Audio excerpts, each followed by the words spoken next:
আসসালামু আলাইকুম মুভি লাভার্সরা। আজ আমি আপনাদের জন্য নিয়ে এলাম টাইম ট্রাভেলের একটি মুভি। এটি সব টাইম ট্রাভেলের মুভিকে হার মানাবে। এরপরেও যদি কোনো টাইম ট্রাভেলের মুভি দেখেন তাহলে এটাই আপনার কাছে সবচেয়ে ভালো লাগবে, কারণ এই মুভিতে আছে চমৎকার এক্সপ্রেশন, লজিক এবং একের পর এক টুইস্ট যা আপনাকে মুগ্ধও করবে। তো সাথে থাকুন আমার চ্যানেল গল্পের ছোঁয়া উইথ নিহা।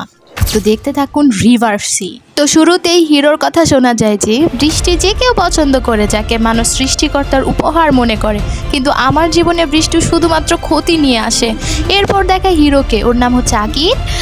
ওর সামনে কেউ ওর আব্বুজানকে ছুরি মেরে পালিয়ে যায়। এই ঘটনা এখন রিভার্সে দেখানো হয়, যেখানে আকিব একজন সাইকিয়াট্রিক্স ডক্টরের কাছে যায়। সে ডক্টরকে বলছে তার আব্বুজান টাইম ট্রাভেল সম্পর্কে অনেক কিছু বলছে। তখন আকিব অবাক হয়ে শোনে আর বলে, এমন কিছু কি থাকতে পারে আব্বুজান? এরপর আর আব্বুজান বলে, আমাদের বংশে সব উত্তরাধিকের টাইম ট্রাভেল করার ক্ষমতা রয়েছে, তোমার কাছেও আছে পুত্র, এমন শক্তি আছে, কিন্তু এটা শুধুমাত্র ওই সময় কাজ করবে যখন তোমার বয়স 18 বছর হবে। এই কাজগুলো শুনে ডক্টর হেসে বলে এবং বলে, কি মজা শুরু করেছো তুমি? আকিব বলে, এটা মজা না, সত্যি আমি টাইম ট্রাভেল করে শুধু পাস্টে যেতে পারি, ফিউচারে না। বিশেষ না হলে এখন আপনার ডায়েরিতে 5 নাম্বারটি লিখুন। ডক্টর ওর সাথে সাথে 5 লেখে। তখন দেখে 5-এর দিক, এর পজিশন চেঞ্জ হয়ে গেছে। এর অর্থ আকিব টাইম ট্রাভেল করে এখানে চলেও এসেছে। এই সময় ডাক্তারের কাছে একটা ফোন এলো। আকিব বলল, ফোন উঠান, বউ ফোন দিয়েছে, সে আপনাকে হাই বলবে এবং মনে করিয়ে দিবে রুটি এবং ডিমের কথা। দেখবেন এটাই সে বলবে। এরপর ডক্টরও দেখে আকিব যা বলছে তাই সত্য। এখন আকিব আবার বলবে, এখন দেখবেন আপনার অ্যাসিস্ট্যান্ট আসবে এবং বলবে পেশেন্ট নাম্বার 22 যে অ্যাপয়েন্টমেন্ট নিয়েছে তা কনফার্ম কি করে দেব? তখন অ্যাসিস্ট্যান্ট এসে এবং তাই বলে আকিব যা কথাগুলো বলেছিল। ডাক্তার অবাক হয়ে বলে, কালকের অ্যাপয়েন্টমেন্ট দিয়ে দাও। ডক্টর আবার ডায়েরিতে কিছু লেখে এবং বলে, এবার বলো তো কী লিখছি? আকিব বলে, আপনি সেখানে 11911191 লিখেছেন। ডক্টর বলে, এগুলো তুমি জানো কিভাবে? সে বলে, আমি পাস্টে গিয়েছি, আপনার ওয়াইফ এবং অ্যাসিস্ট্যান্ট আমাকে এসব বলেছে এবং আপনি এই নাম্বার আপনার মুখেই আমাকে বলেছেন। ডক্টর অনেক কনফিউজড হয়ে গেছে। সে বলে, এটা কিভাবে সম্ভব? এটা জানতে হলে আপনাকে আমার জীবনের পাস্ট জানতে হবে ডক্টর। ডক্টরও বলে, শোনাও তোমার পাস্ট। এরপর পাস্টের সিন দেখানো হয়। আকিদের যখন 18 বছর হয়েছে, সে তার টাইম ট্রাভেলের শক্তি ইউজ করেছে এবং টাইম ট্রাভেল করতে সফল হয়েছে। সে তার বাবাকে বলে, আমাদের কাছে যেহেতু এমন শক্তি আছে। ওর আব্বুজান বলে, আমি জানি তুমি কি বলবে খোকা, এই যে শক্তির সাহায্যে ধনী হতে পারি। তোমার কি মনে হয় আমি এটা চেষ্টা করিনি? অনেকবার করেছি এটা, ভাগ্য কিছুটা পরিবর্তন করে কিছুটা ধনীও হয়েছিলাম, কিন্তু এই টাকা থাকে না। পরে তোমার দাদাজান বলল, আমাদের এই শক্তি ইউজ করার কিছু রুলস আছে। রুলস নাম্বার 1, এই শক্তি দিয়ে টাকা কামানো যাবে না, এবং রুলস নাম্বার 2, তুমি তোমার ভাগ্য বদলাতে পারবে না। এক্সাম্পল হিসেবে দেখো, এই ফুল কুঁচকে যায়, যদি তোমার শক্তির সাহায্যে এই ফুল কুঁচকাতে বাধা দাও তাহলে তুমি সফল হবে না। এই ফুলের ভাগ্যই কুঁচকানো লেখা আছে। এরপর আকিব ঘুমাচ্ছিল, ওর আম্মিজান বলে ভুলে গেছে বাজার করতে যেতে হবে। আকিব তো উঠে রেডি হতে থাকে। এরপর ওর আব্বুজান আম্মিজানকে কিছু বলে, যার জন্য ওর আম্মিজান কান্না করতে লাগে। তখন ওর আব্বুজান ওর সাথে বাজারে যায়। অনেক বৃষ্টি হচ্ছিল। আকিব গাছ উঠাচ্ছিল গাড়িতে। তখন একটা পকেটমার একটা মেয়ের পার্স চুরি করে ভাগছিল, যাকে ধরার জন্য আব্বুজান দৌড়ায়। এরপর চোর আব্বুজানকে ছুরি মেরে পালায়। আকিব দেখে তো বেহুশ হয়ে যায় সঙ্গে সঙ্গে। ওই সময় তার বাবা তার দিকে দৌড়ে আসে। হ্যাঁ, এর একটা গাড়ি এসে ধাক্কা দেয়, যার কারণে আব্বুজান অন দ্য স্পট মারা যায়। ডক্টর শুনে বলে, যেহেতু দুজনই টাইম ট্রাভেল করতে পারো, তো তোমার আব্বুকে বাঁচানো তো ইম্পসিবল বলে কিছুই ছিল না। কিন্তু আকিব জানায়, টাইম ট্রাভেলের 3 নাম্বার রুলসও আছে, যেখানে বলা হয়েছে ট্রাভেল করার সময় মন ও আত্মা ধীর ও শান্ত থাকতে হবে। যেহেতু ওই সময় আকিব বেহুশ হয়ে যাচ্ছিল, তাই ওই টাইমে ট্রাভেল করতে পারেনি। আব্বুজানও তাকে নিয়ে চিন্তায় ছিল, তাই তিনিও টাইম ট্রাভেল করতে পারেনি। এরপর আব্বুজানের ফিউনারাল হয়ে যায়। অনেকবার অতীতে যাওয়ার ট্রাই করে আকিব, কিন্তু আব্বুজানের কথা ভেবে ইমোশনাল হয়ে যায়, এজন্য টাইম ট্রাভেল করতে পারে না। আকিব খুবই নার্ভাস এবং ডিপ্রেশনে চলে গিয়েছিল। আম্মিজান তখন পিছন থেকে আসে এবং বলে, পুলিশ তোমার আব্বুজানকে আবুজানের খুনিকে ধরে ফেলেছে আকিদ। শোনো আকিদ, তুমি আর মন খারাপ করো না। শোনো, তুমি এই টাইম ট্রাভেল করার ব্যাপারে ভুলে যাও, কারণ এটা তো তোমাকে কোনো কিছু এনে দেবে না। তুমি কখনো ভবিষ্যৎ বদলাতেও পারবে না, এটা তোমার বাবাকে কখনো জীবিত করে আনতে পারবে না। ভাগ্যকে মেনে নাও আর কখনো বদলানোর চেষ্টা করো না, বুঝেছো? আকি তো তার মার কথা শুনে ফেলে এবং পড়াশোনা করতে থাকে। পড়াশোনা করে একদিন পুলিশ হয়ে যায়। এরপর একদিন সে একটা কেস ইনভেস্টিগেট করতে গেছে, তখন মা তার মেয়ের গলায় ছুরি ধরে একটা উঁচু বিল্ডিংয়ের উপর চলে যায়। তখন আকিদ মাকে কনভিন্স করতে লাগলো যাতে দুজনকে সে বাঁচাতে পারে, কিন্তু মহিলাটা এত খারাপ যে সে তার বাচ্চাকে নিয়েই ওই উঁচু বিল্ডিং থেকে নিচে লাফ দেয়। তারপর আকিদ মেয়েটার দিকে তাকিয়ে থাকে। আকিদ তখন তো ঘাবড়ে ছিল, তাই টাইম ট্রাভেল করতে পারেনি, কিন্তু বাসায় আসার পর নিজের জন্য এক গ্লাস কফি বানায়। এরপর শান্ত মনে ভাবে, তখন সে টাইম ট্রাভেল করে ও ওই সময় পৌঁছে যায় যে সময় মহিলাটা তার মেয়ের গলায় ছুরি ধরে দাঁড়িয়েছিল। আগের বার আকিদ মহিলাটাকে কনভিন্স করেছিল, কিন্তু কাজ হয়নি। তাই এইবার আকিদ ছোট মেয়েটির সাথে কথা বলে, তুমি কি সত্যি মরে যেতে চাও? ছোট মেয়েটি কেঁদে ও মাকে বলে, মা আমি মরতে চাই না, আমি বাঁচতে চাই। এটা শুনে মহিলার চিন্তা বদলে গেছে আর বলছে, না সোনা, আমরা মরবো না, তুমি আর আমি বেঁচে থাকবো, আমি তোমাকে বাঁচাবো আর পড়াশোনাও শিখাবো।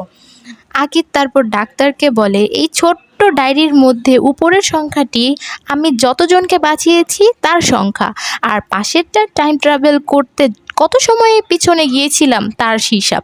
এগুলো লেখার কারণ আমি যতবার টাইম ট্রাভেল করে অতীতে যাই আমার বয়স তত বেড়ে যায়। ফর এক্সাম্পল, ভাবেন আমার বয়স যখন ৪৫, এই সময় যদি আমি টাইম ট্রাভেল করে ১ বছর আগে চলে যাই আর কারোর জীবন বাঁচাই বা বাঁচানোর চেষ্টা করি, তাহলে আমার বয়স হয়ে যাবে ৪৬ বছর। এটাই কারণ তাড়াতাড়ি বুড়া হওয়ার। আকিদ আরও বলে, আমি জানি আমি বুড়ো হয়ে গেছি, আগের মতো কাজ করতে পারি না, শরীরে ব্যথা পাই, কাজ করলে হাড়ে ব্যথা পাই, আমার চুল দাড়ি সবই সাদা হয়ে গেছে। এরপর ডাক্তারও কনফিউজড হয়ে যায়। ডাক্তার বলে, পরের গল্পটাও শোনাও। গল্প চলে যায় ফ্ল্যাশব্যাকে। দেখা যায় আকিদ ওর বন্ধুর সাথে পার্টি করছে, সেখানে ওর সারা নামের মেয়ের সাথে দেখা হয়। ওই সারাকে অনেক পছন্দ করে ফেলেছিল। সারা আকিদের সাথে পরিচয় হয় আর পার্টি এনজয় করতে চলে যায়। আকিদ একা একা বসে কিছু ভাবতে লাগে। সারা সেখানে গিয়ে বলে, তুমি এখানে একা একা বসে কি করো? আকিদ বলে, আমার এই পার্টি সেলিব্রেশন এগুলোর প্রতি কোনো ইন্টারেস্ট নেই, ফ্রেন্ডের মন রাখার জন্য এসেছিলাম, এখন বোর হয়ে গেছি। সারা আর আকিদ এর মধ্যে একের অপরের সাথে অনেক কথা বলে। সারাও আকিদকে পছন্দ করা শুরু করে দেয়। একটু পরে সারা ও ফ্রেন্ডরা একসাথে হয়। সারা ফ্রেন্ড সারাকে নিয়ে এসেছিল। এখন সারার ফ্রেন্ডের বাড়িতে কিছু কাজ ছিল, তাই ফ্রেন্ড বলে, আকিদ সারাকে বাড়ি পৌঁছে দাও প্লিজ। আকিদ মেনে নেয় আর সারাকে নিয়ে বাড়িতে বেরিয়ে পড়ে। যেতে যেতে রাস্তায় সারা আকিদকে একটি ইনভিটেশন কার্ড ধরিয়ে দেয় আর বলে, ভালো লাগলে এখানে যেও আকিদ। পরের দিন সকালেই আকিদ ওইখানে চলে যায় এবং দেখে যে সারা ওইখানে কুংফু মাস্টার। ওইখানে সবাইকে সে ট্রেনিং দিচ্ছে, লোকদের সাথে ট্রেনিং নিচ্ছে এবং ফাইট করছে। সবাই যাওয়ার পর সারা আকিদকে বলে, তোমার কাছে ফাইট কেমন লাগলো, বোর হওনি তো? আকিদ বলে, আমি নিজে একজন পুলিশ অফিসার, আমার কাছে ফাইট কেন বোরিং লাগবে বলো তো? এটা শুনে সারা আকিদকে ফাইট দেখতে নিয়ে যায়। আকিদের সব ভালো লাগে। এরপর এরা গান শুট করে, এরপর সারাদিন ক্যারাটে শিখায়। এভাবে তাদের লাভ স্টোরি শুরু হয়। একদিন ওর আম্মি জানকে বলে, আম্মি জান, আমি একটা মেয়েকে পছন্দ করেছি, ওর নাম সারা, আমি ওকে বিয়ে করতে চাই। আম্মি জান বলে, বুঝে শুনে সিদ্ধান্ত নাও, বউ বাচ্চা ফ্যামিলি সবার দায়িত্ব নিতে পারবে তো? আম্মি জান, আমি অনেক দুঃখী ছিলাম যখন থেকে সারা আমার জীবনে এসেছে। আমি মনে হয় জীবনকে অনেক উপভোগ করতে শিখে গিয়েছি, আমি অনেক ভালো আছি। মা এই কথা শুনে আম্মি যেন মেনে নেয়। এরপর আকিদ সারার সাথে দেখা করে, অনেক বৃষ্টি হচ্ছিল, একটা রিং নিয়ে দেখা করে, সাথে সাথে প্রপোজ করে দেয়। আকিদ সারাকে বলে, আমরা একে অপরকে অনেক বুঝি, আমরা একজন আরেকজনের সাথে থাকলে সুখী হব, তুমি কি আমাকে বিয়ে করবে? সারা বলে, আমাকে ভাবতে হবে। আকিদ বলে, ঠিক আছে, তুমি ভাবো, ভাবা শেষ হলে তুমি আমাকে সিদ্ধান্তটা জানিও।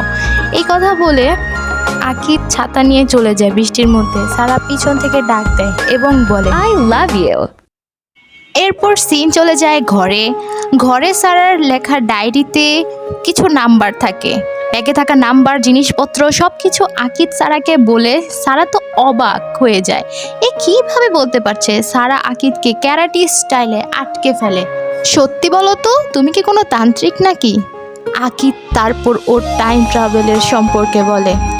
এরপর সারা বলে, ও আচ্ছা, তাই ব্যাপার। তাহলে তুমি বলো, আজকের পর থেকে তুমি আর টাইম ট্রাভেল করবে না? আকিব বলে, আমি এই টাইম ট্রাভেলের জন্য জানো আস্তে আস্তে বুড়া হয়ে যাব। আমার টাইম খুবই তাড়াতাড়ি যাবে। আমি কাউকে সাহায্য করলে খুব তাড়াতাড়ি বুড়ো হয়ে যাই, আমি বছর পিছিয়ে যাই। তখন সারা বলে, তাহলে তুমি আমাকে কথা দাও, তুমি আর কখনো টাইম ট্রাভেল করবে না।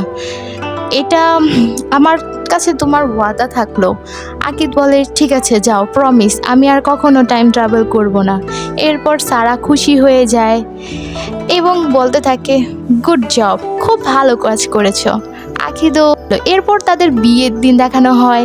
আকিদ এবং সারা বিয়ের ভালোভাবে উপভোগ করছিল। এরপর তাদের খুনসুটি চলতেই থাকে। আকিদও টাইমগুলোকে খুবই ভালোভাবে মেমোরেবল করে রাখে। হঠাৎ একদিন বোঝা যায় যে সারা প্রেগনেন্ট। আকিদও অনেক খুশি হয়ে যায় যে তাদের ঘরে নতুন মেম্বার আসতে চলেছে। তো এই খুশি বেশিক্ষণ থাকতে পারে না, হঠাৎ তাদের এই খুশি জীবনে নেমে আসে একটা দুর্ঘটনা। সো দেখতে থাকুন গাইস। আজকে প্রথম ছেড়েছি তো তাই এইটাই অল্পটুকু ছেড়েছি, কথায় অনেক ভুল ত্রুটি ছিল, অনেক কিছু ছিল, ক্ষমা সুন্দর দৃষ্টিতে দেখবেন। এবং এটার যদি নেক্সট পার্ট দেখতে চান তাহলে অবশ্যই কমেন্টে জানিয়ে দিবেন। আপনার একটা কমেন্টই হতে পারে আমার জীবনের আরেকটি ভিডিও বানানোর উৎসাহ।